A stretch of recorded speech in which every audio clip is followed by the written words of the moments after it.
Guys, good morning. Welcome back to my new blog. তো আজকে সকালে কালকে ডিসাইড করলাম যে আজকে পুজো দিতে যাবো। ঠিক আছে, তোমরা জানো আমার বাড়ি শ্যামনগর। তো এখানে যে কালী মন্দিরটা আছে মুলাজোড়া, সেটা বিখ্যাত কিন্তু। ঠিক আছে, সবাই জানে শ্যামনগরে কালী মন্দিরটা খুবই বিখ্যাত। তো প্রত্যেক বছরই এখানে হচ্ছে মেলাসহ 1 মাস, মানে পৌষ মাস, এটা হচ্ছে পৌষ কালী পুজো। তো পৌষ কালী পুজো হয়ে থাকে। আর আমাদের যত শ্যামনগরবাসী বলো বা অন্যান্য জায়গা থেকেও কিন্তু এখানে পুজো দিতে আসে। তো হচ্ছে আর আমরা তো শ্যামনগরবাসী, আমাদেরকে তো যেতেই হবে। তো ভাবলাম এরপরে কবে ছুটি পাবো কি না পাবো। তো আজকে মঙ্গলবার আছে, চলো আজকেই পুজোটা দিয়ে দিই। ঠিক আছে, তো পুজো দিতে যাবো আর সেটাই তোমাদের সাথে শেয়ার করতে চলেছি। তো এখন স্নান টান করে নিয়েছি, ঘরের পুজো দেওয়া হয়ে গেছে। এখন রেডি হই, আজকে যাবে মা মাসি, তিনজনে একসাথে যাব। তো চলো রেডি হয়ে নিই, রেডি হয়ে আবার তোমাদের সাথে দেখা করছি। আর ওখানে বলে রাখি, মায়ের মূর্তির ছবি তোলা যায় না, বাট তোমাদেরকে মন্দিরটা আমি অবশ্যই দর্শন করাবো। তো দেখতে থাকো, স্কিপ করো না, ঠিক আছে?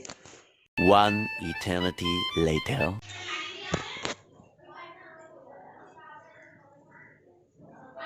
চলো রেডি হয়ে গেছি, মা মাসি রেডি হয়ে গেছে, বেরোবো সেই সকালে। এখন বাজে যায় 1টা, তাড়াতাড়ি করে যাই, এবার মন্দিরের সামনে গিয়ে আবার তোমাদের সাথে দেখা করবো।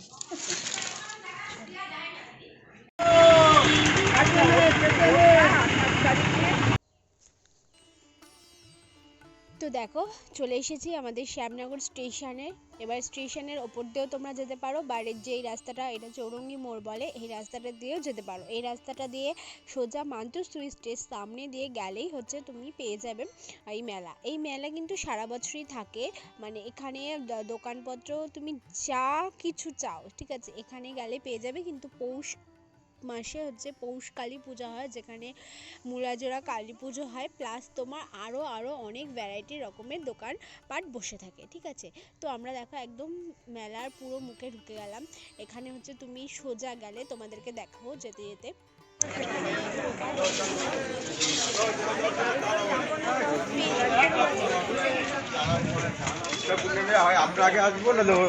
থেকে তুমি যেদিক থেকেই বেরো তুমি মেলা পেয়ে যাবে। ঠিক আছে, তো এবার হচ্ছে কথা যে মেলার ভেতরে গিয়ে এই সোজা রাস্তাটা দিয়ে গেলে তোমরা পাবে হচ্ছে ভদ্রেশ্বর। এখানে দেখো মেলায় যে ঢাকাই পরোটা বলো, তারপরে জিলাপি ফুচকা হ্যান ত্যান যা খুশি দোকান বসেছে। আর হচ্ছে এই দেখো একদম মেলার এই পথটা দিয়ে গেলে তোমরা একদম সামনেটা পাবে, যেখানে হচ্ছে মেলা ঢোকার পথেও বা মা কালীর স্থানে ঢোকার পথেও এন্ট্রান্সে একটু পুজো হয়। ঠিক আছে, ফুল বেলপাতা দিয়ে। তো আমরা একদম সামনের গলিটা দিয়ে ঢুকে গেলাম, যেখানে দুপাশে দেখছো বিভিন্ন রকমের বাসন কুসনের দোকান রয়েছে। আর এখানে হচ্ছে যেরকম হরেক মাল বিক্রি হয় 10 টাকা 20 টাকা সেরকম, সেই রাস্তাটা দিয়ে আমরা সোজা চলে যাচ্ছি। গিয়ে এখানে আরেকটা মন্দির আছে, ডান সাইডে তুমি শিব ঠাকুরের মন্দির পাবে, বা সাইডে তুমি হচ্ছে রামকৃষ্ণ দেবের কিছু মানে বিকেলে এদের সন্ধ্যা আরতি থেকে শুরু করে অনেক কিছু হয়, যেখানে আমি যাইনি কোনোদিনও। তো আমরা এবার নেব ডালা নেওয়ার জন্য আমরা দাঁড়িয়ে পড়লাম। এবার হচ্ছে হাতটা গঙ্গা জল দিয়ে ধুয়ে নিলাম, কারণ রাস্তা থেকে এসেছি। আর দেখো এখানেও কিন্তু মূলো দিয়ে পুজো দিতে হবে তোমাদেরকে। ঠিক আছে, আর এটা বলে থাকি, এখানে কালী মন্দির কিন্তু খুবই বিখ্যাত, খুবই জাগ্রত।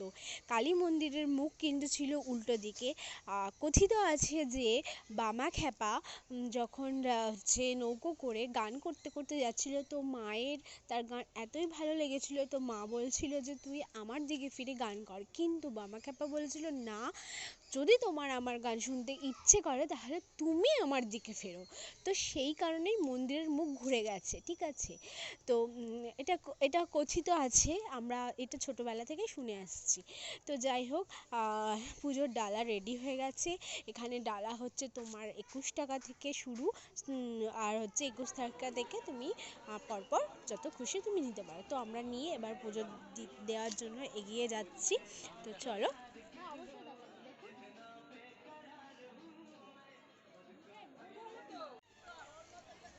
তো তো আরও পরে মনে পড়লো যে আরও দুটো ডালা নিতে হবে। তো যাই হোক, নিয়ে এবার চলে যাচ্ছি। দেখো এখানে কিন্তু সারা বছর দোকান থাকে না, এটা শুধুমাত্র যখন পুজো মানে সময় হয়, মেলার সময় হয়, তখনই এই মাঠটা জুড়ে তোমার হচ্ছে দোকানপাট বসে।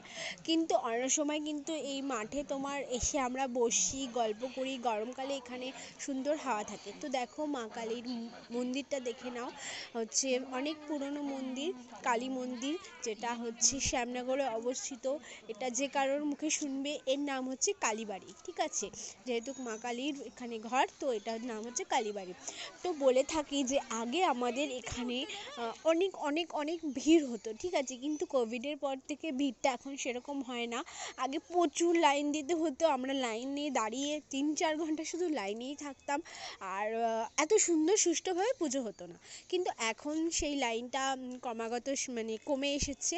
প্রশাসন এমনই ব্যবস্থা করেছে, আর হচ্ছে খুবই ফাঁকা, 2 মিনিটে পুজো দেওয়া হয়ে যায়। তো দেখলে আমি তোমাকে মা কালীর মূর্তি যেখানে রয়েছে, তো তার স্বামীর মূর্তি থাকবে না সেটা তো হয় না। তো মা কালীর মূর্তির চারপাশে রয়েছে বোম ভোলে, বাবা ভোলেনাথের মূর্তি, লিঙ্গ, শিবলিঙ্গ রয়েছে। তো সেখানে একটু দর্শন করলাম, করে আমরা বললাম এবার যেহেতু পুজো দিয়েছি, ডালাটাকে নিয়ে যাই, নিয়ে গিয়ে প্যাকিং করে নিই, তারপরে এসে মেলাটা পুরো ঘুরবো। তো সঙ্গে যেতে যেতে তোমাদেরকে একটু মেলাটা দেখিয়ে দিচ্ছি, ঠিক আছে। আর হচ্ছে তোমরা অবশ্যই এসো মেলাতে, আমি ইনভাইট করছি তোমাদের। তো আরেকটা মন্দিরে চলো তোমাদের নিয়ে যাই, এখানে সংলগ্ন মন্দির। मंदिर में आप पूजा अर्चना करें, आपकी मनवांछित फल की प्राप्ति होगी, ये निश्चित है। आप सबकी मनोकामनाएं पूर्ण होगी, क्योंकि बड़ा ही पवित्र मंदिर है माँ ब्रह्मणी काली मंदिर। তো বন্ধুরা, দুটো মন্দিরের কোথাও কিন্তু ঠাকুরের ছবি নেওয়া অ্যালাউ নেই। তো আমি তোমাদের ঠাকুরের ছবি দেখতে মানে পাচ্ছি না, সরি। কিন্তু তোমরা নিজে এসে অবশ্যই দর্শন করে যেও। তো রাধাকৃষ্ণর কাছে গেলাম, রাধাকৃষ্ণর কাছে গিয়ে একটু খানিকক্ষণ বসলাম আমরা সবাই। তারপরে হচ্ছে ওখান থেকে একটু প্রসাদ খেলাম, খেয়ে আমরা চলে আসলাম আমাদের ডালাগুলো প্যাকিং করতে। প্যাকিং করে নিয়ে আবার চলে গেলাম সেই মাঠে, যেই মাঠে তোমাদেরকে বলেছিলাম যে হচ্ছে এই মাঠে যখন পুজো হয় তখনই তোমার হচ্ছে দোকানপাট বসে। আর এখানে বলি নাগরদোল্লা আছে। আর এই কাকুর দোকানের ঘুগনি আমি প্রত্যেক বছরই খেয়ে থাকি, ভালো করে। মেলার ঘুগনি বলো অতটা ভালো হয় না, কারণ বাসি ঘুগনি অনেক দিনের থাকে, কিন্তু এই কাকুর ঘুগনিটা ভালো হয়।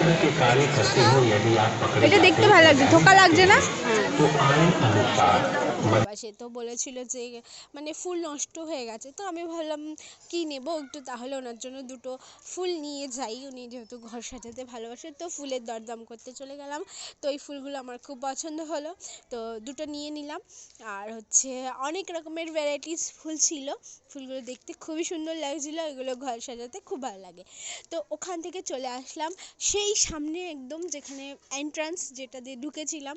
তো এখানে কিছু জিনিস কিনলাম, তোমার হচ্ছে মা আর আমি দুটো ক্যাচার কিনলাম। তো সেখানে কেনার পর চলে আসলাম, মেলায় এসেছি, বাদাম ভাজা তো কিনতেই হবে। আর বাদাম ভাজা তো বাড়ির সবার জন্য নিয়ে যেতেই হবে। তো বাদাম ভাজা কিনে নিলাম, আর সঙ্গে নিলাম কচু ভাজা, ঠিক আছে। আমার বর খেতে খুব ভালোবাসে কচু ভাজাটা, আমিও ভালোবাসি। তো নিয়ে নিলাম। আর এরপরে চলো তোমাদের বাইরের রাস্তাটা দেখাই। তোমরা যদি শ্যামনগর স্টেশনে নামো, নেমেই টিকিট কাউন্টার 1 নম্বর টিকিট কাউন্টার সামনে দিয়ে এই রাস্তা দিয়ে আসলে তোমাদের খুব তাড়াতাড়ি হয়ে যাবে, ঠিক আছে। আর যারা ইচ্ছাপুর থেকে আসবে তারা বললাম যে মান্ত সুইটসের সামনে দিয়ে আসবে। তো এখানে আমরা পরোটা খাবো, এটা অনেক পুরনো একটা পরোটার দোকান। খাবি না কি রে?